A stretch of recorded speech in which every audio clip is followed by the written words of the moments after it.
وسلم نے جو حدیث بیان کیا نا حساب کے لیے، آپ یقین کریں پوری روح متوجہ ہو جاتی ہے، انسان کے جتنے لطائف ہیں وہ سارے بیدار ہو جاتے ہیں، اس کے باطن کے اندر تک گہرائی تک وہ لفظ اترتے ہیں۔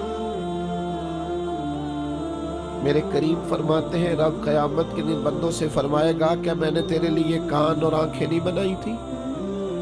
کبھی اندھے سے مل کے دیکھے نا، کبھی بہرے سے بات کر کے دیکھے نا۔ رب فرمائے گا کیا میں نے تیرے لیے کان اور آنکھیں نہ بنائی تھی؟ اللہ فرمائے گا کیا میں نے تیرے لیے جانوروں کو کھیتوں کو مسخر نہیں کیا تھا؟ ہر جانور پر تو سواری کرتا ہے، جانوروں کے گوشت کھاتا ہے، جانوروں کا دودھ پیتا ہے، کھیت کے اندر ہل چلاتا ہے، اناج ہے، پھل ہیں، سبزیاں ہیں۔ وَالَّذِي خَلَقَ لَكُم مَّا فِي الْأَرْضِ جَمِيعًا، زمین میں جو کچھ ہے حضرت انسان کے لیے پیدا کیا۔ اللہ فرمائے گا تیرے لیے کان بنائے، آنکھیں بنائی، تیرے لیے مسخر کیا جانوروں کو، تیرے لیے مسخر کیا کھیتوں کو۔ پھر رب کہے گا میں نے تجھے خوشحالی دی، میں نے تجھے سرداری دی۔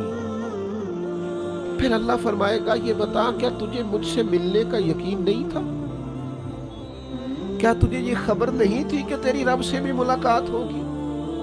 تجھے اللہ کے حضور میں حاضر ہونا ہے، تجھے اس کا یقین نہیں تھا؟ اور حدیث پاک کا جو آخری جملہ ہے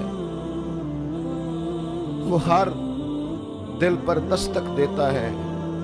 حضور فرماتے رب فرمائے گا میں بھی آج تجھے اسی طرح ہی فراموش کر دوں گا جس طرح تو نے مجھے بھلا دیا تھا۔ جا، تو نے اگر مجھے بھلا دیا تھا آج میں نے بھی تجھے فراموش کیا۔ دعا کرو ہمارے ساتھ یہ سلوک نہ ہو، ہم تو مالک کے کرم کی امید پر ہی قبر میں جائیں گے، اس کی رحمت کی امید پر ہی میدان محشر میں کھڑے ہوں گے۔ باقی پتہ سارا ہے سردار نو کیتیاں دا، ایدہ پردہ پایا ہی تیرا پلا ہو سی۔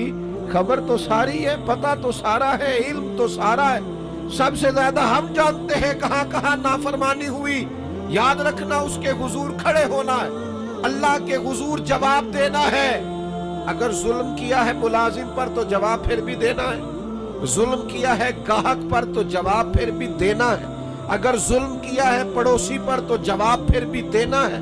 فَوَرَبِّكَ لَنَسْأَلَنَّهُمْ أَجْمَعِينَ، محبوب تیرے رب کی قسم، اپنے لفظوں میں بات کروں، رَبِّكَ لَنَسْأَلَنَّهُمْ أَجْمَعِينَ، محبوب تیرے رب کی قسم، اپنے لفظوں میں بات کروں۔ اللہ کہتا ہے محبوب میں نو تیرے رب دی قسم میں انہوں پوچھ لینا ہے، پوچھ لینا ہے، میں نے ان سے سوال کرنا، اما کانوا یعملون، جو یہ عمل کرتے تھے پوچھوں گا، سوال کروں گا۔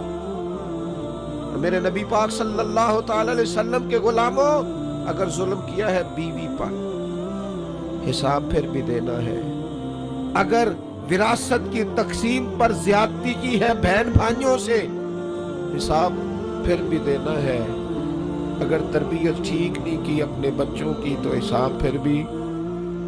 تم سربراہ تھے ایک ادارے کے، تمہارے پاس امانتیں آتی تھی، بچے پڑھتے تھے، مجموع کے مجمع تم سے عقیدتیں رکھتے تھے،